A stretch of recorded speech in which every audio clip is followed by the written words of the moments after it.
Beredar di media sosial, berbagai kelompok anak muda kerap membuat onar di jalanan kota Medan sambil membawa senjata tajam hingga mengancam masyarakat yang sedang beraktivitas.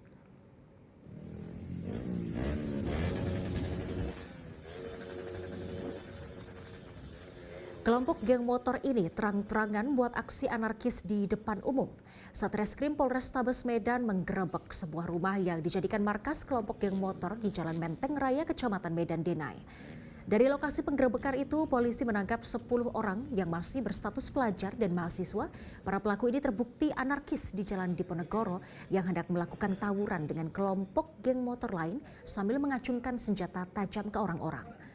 Dalam penangkapan disita barang bukti berupa senjata tajam, 7 unit sepeda motor, handphone, uang tunai, dan sejumlah barang bukti lainnya.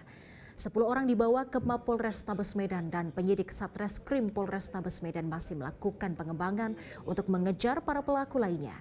Saat ini tidak hanya Polrestabes Medan saja yang turun mengejar pelaku geng motor, melainkan di Treskrimum Polda Sumut juga ikut membantu memburu bos kelompok geng motor tersebut.